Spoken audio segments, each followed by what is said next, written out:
English medium থেকে হলে এ level complete হতে হবে, বাংলা মিডিয়াম গুলো থেকে হলে হচ্ছে এইচএসসি কমপ্লিট হতে হবে। জাপানে কিন্তু ইংলিশ ল্যাঙ্গুয়েজটা খুব বেশি চলে না, এখানে জাপানিজ ল্যাঙ্গুয়েজে সব অফিসিয়াল কাজ হয়। ম্যান্ডেটরি জাপানিজ ল্যাঙ্গুয়েজটা জানতে হবে। স্টুডেন্ট ভিসা আসলে সে কিন্তু পার্ট টাইম জব করার অফার পায়। জাপানে কিন্তু সবকিছু খুবই এক্সপেন্সিভ। ইংলিশ কি জাপানে কোনো ক্ষেত্রেই কাজে লাগে না? কেউ যদি হচ্ছে ইংলিশ না জানে তাহলে অবশ্যই তার একটাই উপায়, তাকে জাপানিজ জানতে হবে। অনেক ভালো, দুইটাই প্রবলেম হয়ে যায়, না পারে ইংলিশে কথা বলতে, না পারে জাপানিজে কথা বলতে।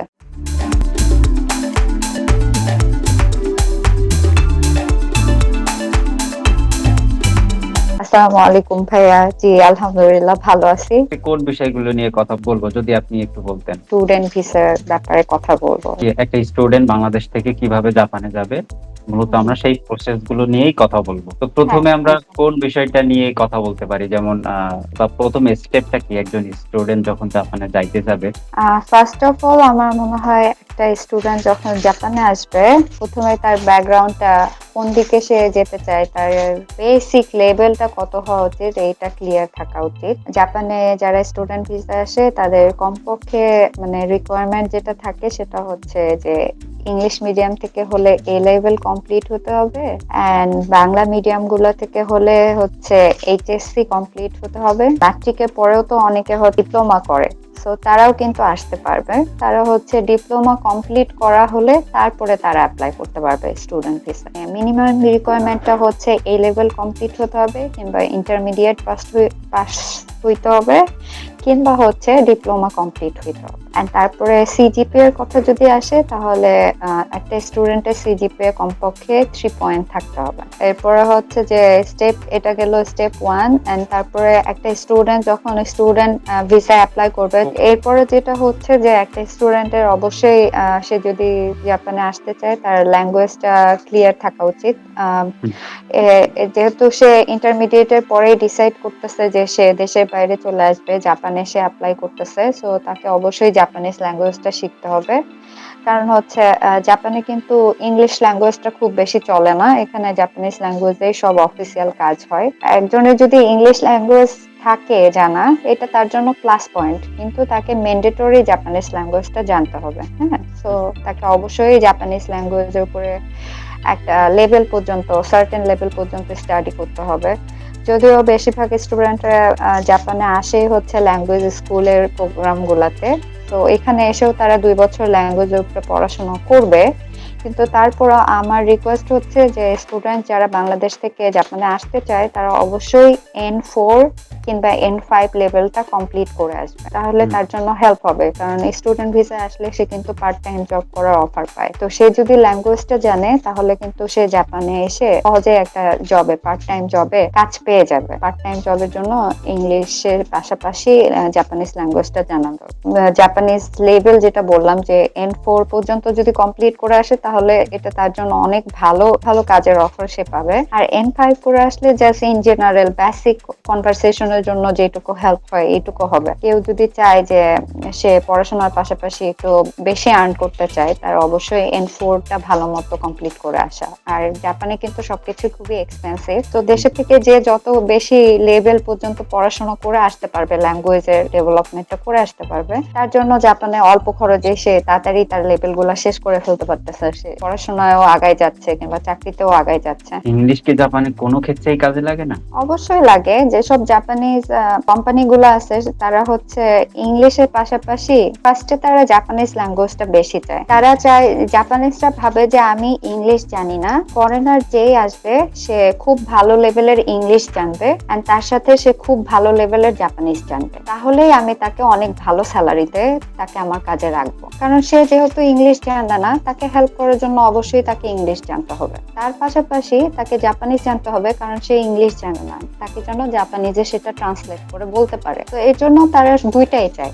বাংলাদেশ থেকে কেউ আসলে তাকে দুইটাই চায় যে তুমি ইংলিশও জানবা, জাপানিজও জানবা, বাংলা তো জানবাই। তাদের রিকোয়ারমেন্ট থাকে তোমার ইংলিশও ভালো হইতে হবে, জাপানিজও ভালো হইতে হবে। কেউ যদি হচ্ছে ইংলিশ না জানে তাহলে অবশ্যই তার একটাই উপায়, তাকে জাপানিজ জানতে হবে। অনেক ভালো, মানে বিকল্প হিসাবে জানতে হবে, হ্যাঁ। যে কোনো ভাষাই কোনো না কোনো উপকারে আসবে। আর সেই হুম। দেশের নেটিভ ল্যাঙ্গুয়েজ বা সেখানে যদি কেউ থাকে তাহলে অবশ্যই সেটা অনেক হুম। ভালো থাকে। আমাদের দেশের স্টুডেন্ট গুলোর জন্য যেটা প্রবলেম হয় সেটা হচ্ছে আমাদের দেশের স্টুডেন্টকে ইংলিশও শিখতে হয়, জাপানিজও শিখতে হয়, কারণ আমাদের দেশের মানুষ কিন্তু ইংলিশেও খুব বেশি কথা বলতে পারে না। হুম, তো তাদের জন্য দুইটাই প্রবলেম হয়ে যায়, না পারে ইংলিশে কথা বলতে, না পারে জাপানিজে কথা বলতে। তো যারা বাংলাদেশে ইংলিশ মিডিয়ামে পড়াশোনা করছে কিংবা ইংলিশ ব্যাকগ্রাউন্ড থেকে আসছে, তো তারা ইংলিশে কনভারসেশন করতে পারতেছে বাংলাদেশ থেকে এসেও।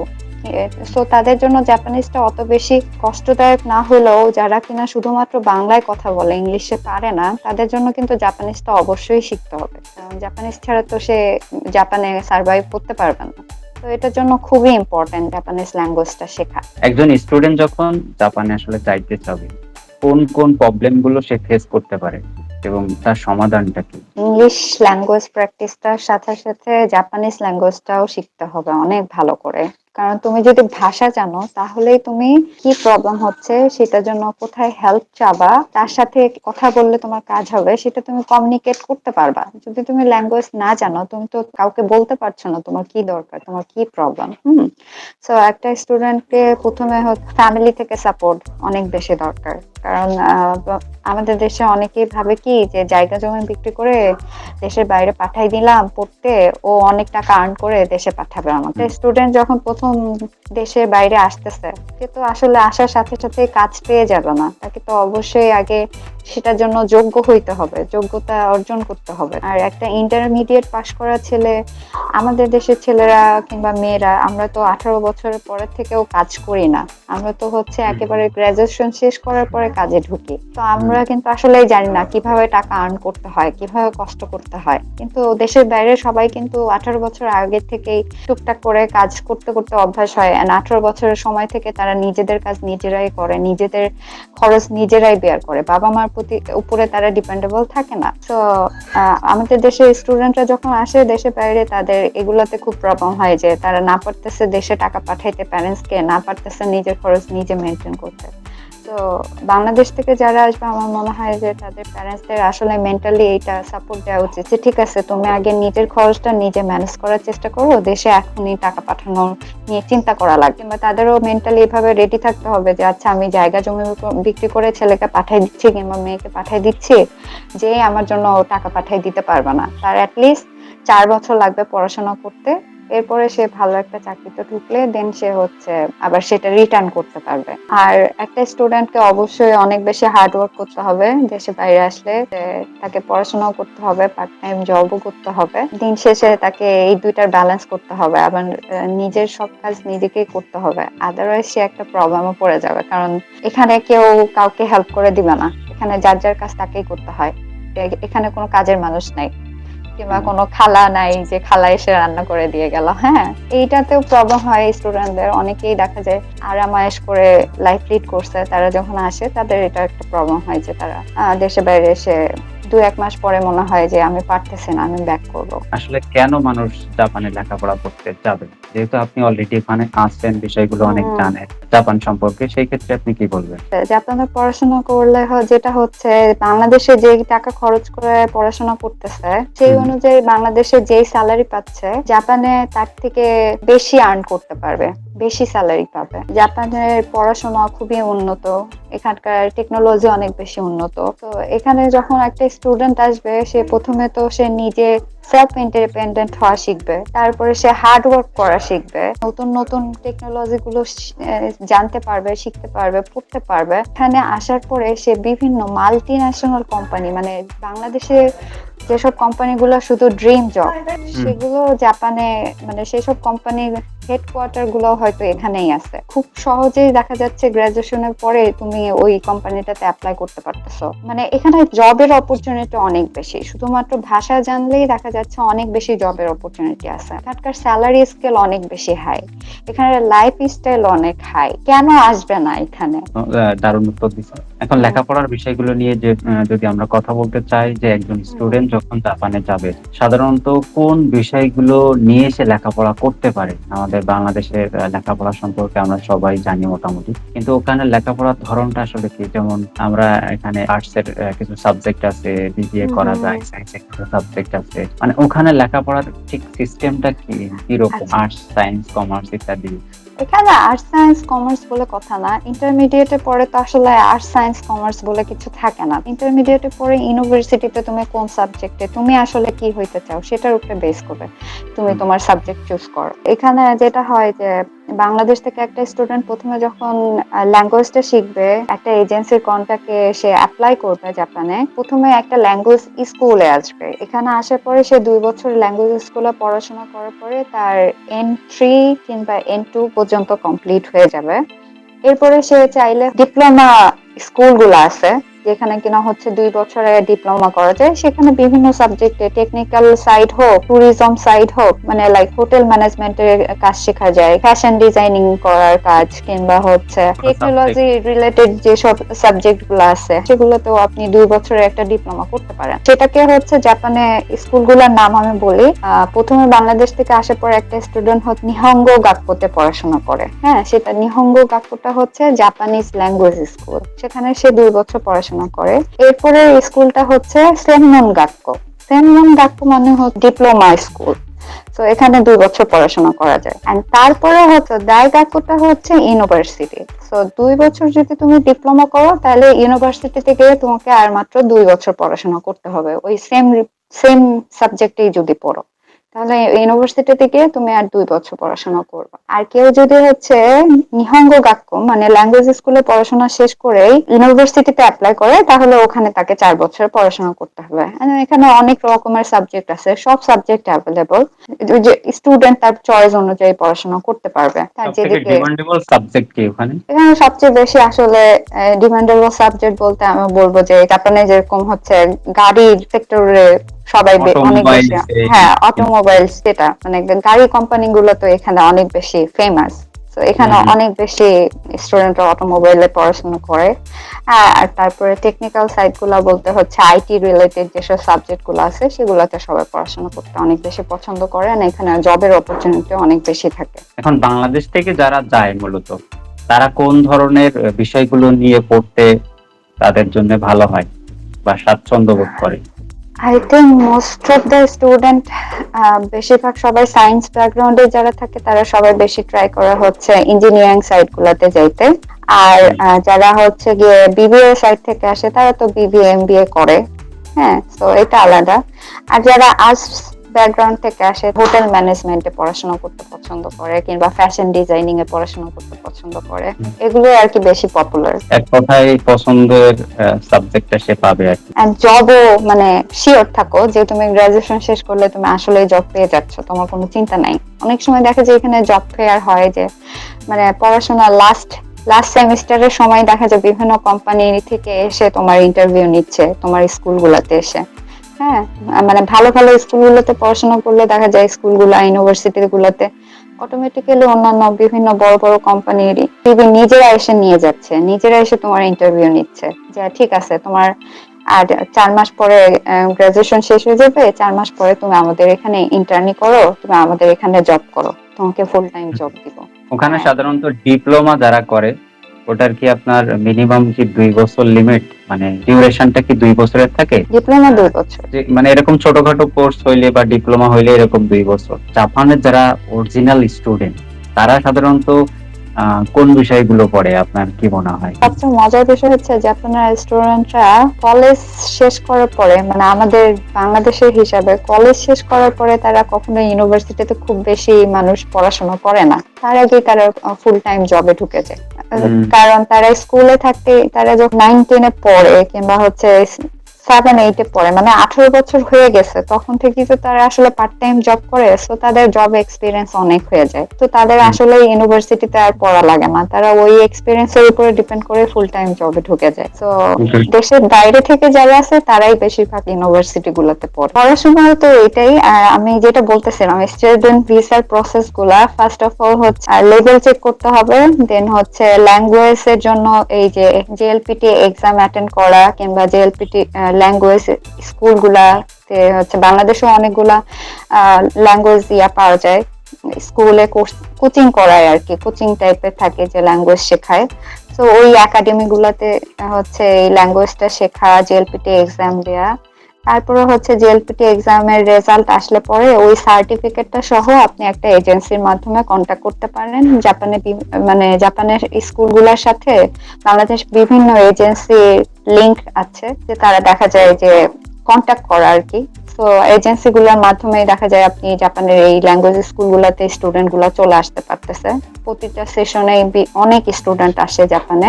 তো এজেন্সি গুলাতে কন্ট্যাক্ট করে ওই সার্টিফিকেট সহ অ্যাপ্লাই করলে পরে বিভিন্ন ল্যাঙ্গুয়েজ স্কুল থেকে আপনার সিইউটা চলে যাবে। সিইউ হচ্ছে গিয়ে জাপান থেকে আর কি একটা পারমিশন যে আপনি স্টুডেন্ট ভিসায় আসতে পারবেন এই স্কুলের প্রোগ্রামে। সিইটা পাওয়ার পরে অন্যান্য ডকুমেন্ট গুলা আর কি শুরু করবেন, প্রসেসিং শুরু করবেন। অন্যান্য ডকুমেন্ট প্রসেসিংটাও আমার মনে হয় এজেন্সি গুলা, ভালো এজেন্সি গুলা আপনাকে গাইডলাইন দিবে। তাছাড়াও জাপান বাংলাদেশের যে অ্যাম্বাসিটা আছে, সেই অ্যাম্বাসি হচ্ছে ওয়েবসাইটে আপনি দেখতে পাবেন স্টুডেন্ট ভিসার জন্য, ট্যুরিস্ট ভিসার জন্য কিংবা ওয়ার্ক পারমিট ভিসার জন্য কি কি ডকুমেন্ট দরকার সব লিস্ট করে দেয়া আছে। তো আপনি ওয়েবসাইটে চেক করে ওই লিস্ট অনুযায়ী সব রেডি করবেন, তারপরে অ্যাম্বাসিতে গিয়ে ওগুলো সাবমিট করার জন্য একটা ডেট পাবেন, সেটা সাবমিট করে দিয়ে আসবেন।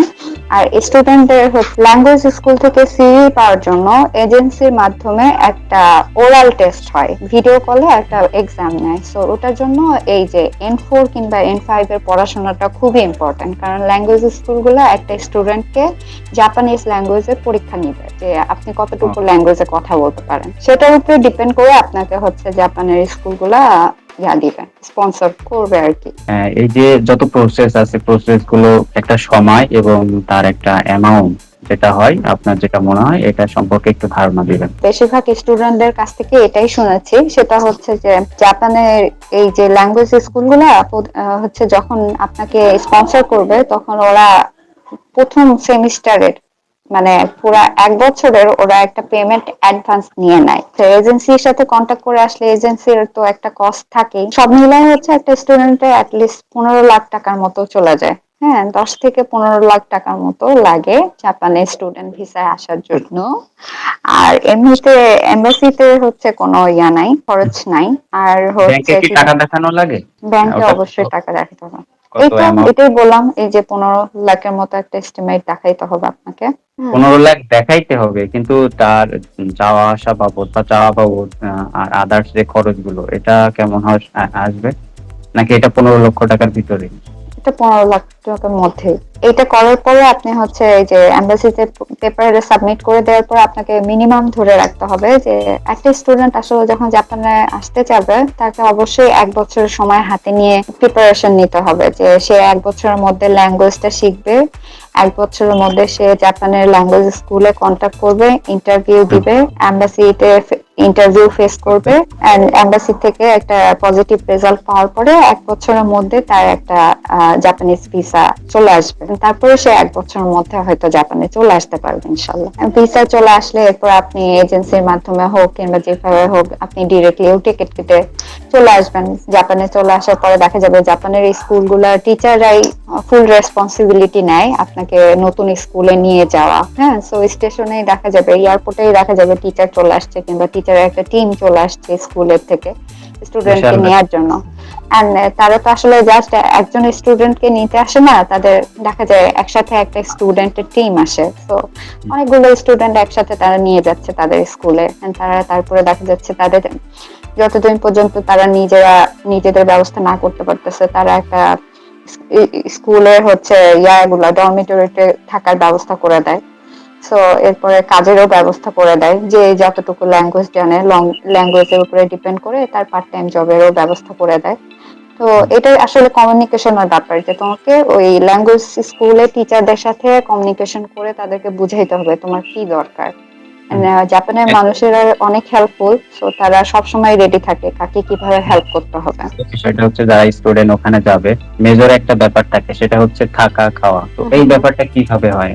ওই যে বললাম যে স্কুলের ডরমিটরিতে থাকার ব্যবস্থা। যারা যাবে তারা তো আর এই বিষয়গুলো জানে না, তারা ভাবতে পারে যে বাংলাদেশের ঢাকা শহরের মতো এরকম, নাকি একটু রিল্যাক্সে থাকা যাবে, পড়ার পরিবেশ আছে, হ্যাঁ দারুণ একটা এনভায়রনমেন্ট, এরকম কিছু? না না না, আসলে পড়ার পরিবেশ বলতে কি, জাপানের ডরমিটরি গুলো যেরকম, সেটা হচ্ছে যে একটা পুরো একটা বাসায় নিয়ে নিছে, নিয়ে হয়তো ওখানে স্টুডেন্টদের থাকার ব্যবস্থা করে দিছে। সো যার যার মতো করে সেপারেটলি একটা রুম নিয়ে থাকতেছে কিংবা রুম শেয়ার করে থাকতেছে, বাংলাদেশে যেরকম হয়। বাট এখানে এটা নাই যে একজন আরেকজনকে ডিস্টার্ব করবে, এখানে সবাই ব্যস্ত থাকে। তো যার যার ক্লাসের টাইমে শেষে ক্লাসে যাচ্ছে, যার যার পার্ট টাইমের ডিউটি অনুযায়ী তার তার কাজে চলে যাচ্ছে, আর যার যার রান্না শেষে রান্না করে খাচ্ছে, যার যার বাজার শেষে বাজার করে খাচ্ছে, যার যার কাপড় শেষে ধুয়ে ধুয়ে নিচ্ছে, মানে যার যেখানে যেটুকু ক্লিন করার কথা সে ততটুকু করে নিচ্ছে। এগুলো সবকিছু একটা রুটিনের মধ্যে থাকে। জাপানে আসলে অনেক বেশি সিস্টেমেটিক, সো সবকিছুর মধ্যে একটা সিস্টেম থাকে। স্টুডেন্ট 28 ঘন্টার বেশি কাজ করার পারমিশন থাকে না। তারপরে দেখা যায় অনেক আমাদের বাংলাদেশের মানুষ তো আসলে বেশি টাকা নেশায় থাকে। হ্যান্ড ক্যাশ একটা আছে, যেটা কিনা হচ্ছে যে মানে তুমি আর একটা জায়গায় পার্ট টাইম কাজ করতেছো, কিন্তু ওইটা তোমার ব্যাংকে টাকা ট্রান্সফার করছে না, হাতে হাতে দিয়ে দিচ্ছে, সো ওইটা হিসাব করতেছে না। বাট এরকম করলে যেটা হয়, অনেক সময় স্টুডেন্টের ভিসা ক্যান্সেল হয়ে যেতে পারে, যদি আর কি পড়াশোনা বাদ দিয়ে বেশি বেশি কাজ করতেছে, কিংবা হচ্ছে যে কিংবা একটা কমপ্লেইন চলে আসছে যে এই স্টুডেন্টটা অনেক বেশি কাজ করে, হ্যাঁ 28 ঘন্টার বেশি কাজ করতেছে। সো নেক্সট টাইম তার ইমিগ্রেশনের থেকে নোটিশ চলে আসবে যে তুমি তো ওভার টাইম কাজ করো, you are not a good citizen. হ্যাঁ, সো তোমাকে আউট করে দিব জাপান থেকে। অসংখ্য ধন্যবাদ আপু। মোটামুটি আমরা স্টুডেন্ট, পেশা, লেখাপড়া নিয়ে বিস্তারিত কথা বললাম। খুবই ইনফরমেটিভ ছিল আলোচনাটা আমার মনে হয়েছে। থ্যাংক ইউ আপনাকেও। এন্ড আমি আসলে এর আগে ইয়াটাতে আমরা অনেক বেশি সিকোয়েন্স ওয়াইজ কথা বলছিলাম, বাট আজকে একটু সব এলোমেলো হয়ে যাচ্ছে, কারণ আমার কাছে মনে হচ্ছে আমি তো এটা নিয়ে আগেও কথা বলেছি। হ্যাঁ, তো তারপরে চেষ্টা করেছি সব সিকোয়েন্স ওয়াইজ বুঝিয়ে দেওয়ার জন্য। এরপরে যদি কোনো স্টুডেন্টের কোনো ইনফরমেশন আরো জানার থাকে, অবশ্যই আমাদেরকে কমেন্ট করে জানাতে পারে, তারপর আমরা কমেন্টে সেটা রিপ্লাই করে দিব ইনশাল্লাহ।